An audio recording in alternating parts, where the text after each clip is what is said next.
ಎಲ್ಲರಿಗೂ ನಮಸ್ಕಾರ. ಎಲ್ಲರೂ ತುಂಬಾ ಇಷ್ಟಪಡುವಂತಹ ಅಥವಾ ಬೇಗನೆ ಆಗುವಂತಹ ಒಂದು ತಿಂಡಿ ನೋಡ್ಕೊಳ್ಳೋಣ. ಈ ರೀತಿ ಒಮ್ಮೆ ಮಾಡಿಕೊಟ್ರೆ ಮಾಡಿದ್ದೆಲ್ಲನೂ ಸಹ ಖಾಲಿ ಆಗಿಬಿಡುತ್ತೆ. ಅಷ್ಟು ರುಚಿ, ಅಷ್ಟು ಟೇಸ್ಟ್ ಆಗಿರುತ್ತೆ. ಬೆಳಗ್ಗೆಯಿಂದ ಸಂಜೆ ತನಕ ನಮಗೆ ಪೋಷಕಾಂಶಗಳು ಏನೇನು ಬೇಕೋ ಬಾಡಿಗೆ ಅಷ್ಟು ಸಿಗುತ್ತೆ ಈ ತಿಂಡಿಲಿ. ಹೇಗೆ ಮಾಡ್ಕೊಳ್ಳೋದು ಅಂತ ನೋಡ್ಕೊಳ್ಳೋಣ. ಮೊದಲಿಗೆ ಒಂದು ಪ್ಯಾನ್ಗೆ ಎಣ್ಣೆ ಹಾಕ್ಕೊಂಡು ಒಂದು ಸ್ಪೂನಷ್ಟು ಸಾಸಿವೆ ಹಾಕ್ಕೊಳ್ಳೋಣ. ಇದು ಸಾಸಿವೆ ಸಿಡಿದ ಮೇಲೆ ಸ್ವಲ್ಪ ಜೀರಿಗೆ,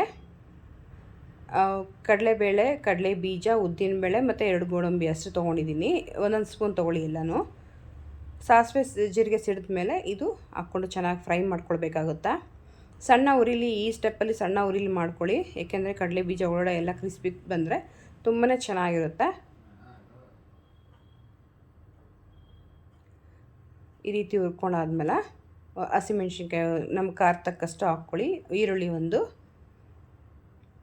ಮತ್ತು ಟೊಮೆಟೊ ಒಂದು ಅರ್ಧ ಎಲ್ಲನೂ ಒಟ್ಟಿಗೆ ಹಾಕ್ಕೊಂಡು ಚೆನ್ನಾಗಿ ಫ್ರೈ ಮಾಡ್ಕೊಳ್ಬೇಕಾಗುತ್ತಾ. ಟೊಮೆಟೊ ಎಲ್ಲ ಸ್ಮ್ಯಾಶ್ ಆದರೆ ಚೆನ್ನಾಗಿರುತ್ತೆ, ಟೇಸ್ಟ್ ಚೆನ್ನಾಗಿ ಬರುತ್ತೆ. ಸೊ ಅದು ಸ್ಮ್ಯಾಶ್ ಆಗೋ ತನಕ ಹುರ್ಕೊಳ್ಳಿ.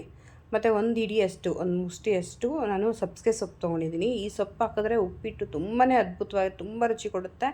ತಿಂದೇ ಇರೋರು ಸಹ ಮತ್ತೆ ಮತ್ತೆ ಹಾಕ್ಸ್ಕೊಂಡು ತಿಂತಾಯಿರ್ತಾರೆ, ಅಷ್ಟು ರುಚಿ ಕೊಡುತ್ತೆ. ಈ ರೀತಿ ಒಮ್ಮೆ ಮಾಡಿಕೊಡಿ. ಬೆಳಗಿನ ತಿಂಡಿಗೆ ನಾವು ಈ ರೀತಿ ಸೊಪ್ಪು ತಿನ್ನೋದ್ರಿಂದ ಆರೋಗ್ಯಕ್ಕೆ ತುಂಬಾ ಒಳ್ಳೆಯದು. ಈ ರೀತಿ ತಿನ್ನೋದ್ರಿಂದ ಮಾಡಿಕೊಂಡು ದಿನ ಪೂರ್ತಿ ಆ್ಯಕ್ಟಿವ್ ಆಗಿರ್ತೀವಿ. ನಾನು ಉಪ್ಪಿಟ್ಟಿಗೆ ಏನು ರೆಡಿ ಮಾಡೋಕ್ಕೆ ಸ್ಟಾರ್ಟ್ ಮಾಡಿದ್ದೆ, ಆವಾಗಲೇ ನನಗೆ ಎಷ್ಟು ಬೇಕೋ ಅಷ್ಟು ನೀರು ಕುದಿಯೋಕೆ ಇಟ್ಟಿದ್ದೆ. ಕುದಿಯೋಕ್ಕೆ ನೀರು ಇಟ್ಕೊಂಡ್ಬಿಟ್ರೆ ಸ್ಟಾರ್ಟಿಂಗಲ್ಲೇ ಬೇಗ 5 ನಿಮಿಷದಲ್ಲೇ ನಮಗೆ ಈ ರೆಸಿಪಿ ರೆಡಿ ಆಗಿಬಿಡುತ್ತೆ. ಸೊ ರುಚಿಗೆ ತಕ್ಕಷ್ಟು ಉಪ್ಪನ್ನು ಸಹ ಹಾಕ್ಕೋಣ. ಸ್ವಲ್ಪ ಅರಿಶಿನ ಹಾಕ್ಕೋಣ, ಅಂದರೆ ಕಲರ್ಫುಲ್ಲಾಗಿ ಚೆನ್ನಾಗಿರುತ್ತೆ. ಆ್ಯಂಟಿಬಯೋಟಿಕ್ಕಾಗೂ ಕೆಲಸ ಮಾಡುತ್ತೆ. ಹಾಕ್ಕೊಳ್ಳಿ, ತುಂಬ ಚೆನ್ನಾಗಿರುತ್ತೆ. ಈ ಕಪ್ಪಲ್ಲಿ 4 ಕಪ್ಪು ನಾನು ನೀರು ಕುದಿಯೋಕ್ಕಿಟ್ಟು ಹಾಕ್ಕೊಂಡಿದ್ದೀನಿ. 1 ಕಪ್ಪು ರವೆ ಅಷ್ಟು ಹಾಕಿ ಒಂದು 2 ನಿಮಿಷ ಬಿಟ್ಟರೆ ಸಾಕು, ಚೆನ್ನಾಗಿ ಹೊಂದ್ಕೊಂಡು ಬೇಯುತ್ತೆ. Super tasty, super healthy, super ಫಾಸ್ಟಾಗಿ ಆಗೋ ಏಕೈಕ ತಿಂಡಿ ಅಂದರೆ ಇದು ಉಪ್ಮಾ.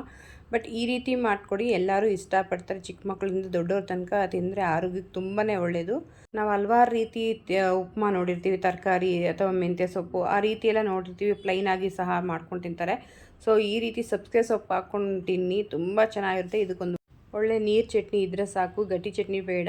ಈ ರೀತಿ ನೀರಾಗಿ ಮಾಡ್ಕೊಂಡು ತಿನ್ನಿ, ಸ್ವರ್ಗ ಮುಟ್ದಂಗೆ ಇರುತ್ತೆ, ಅಷ್ಟು ಟೇಸ್ಟ್ ಕೊಡುತ್ತೆ.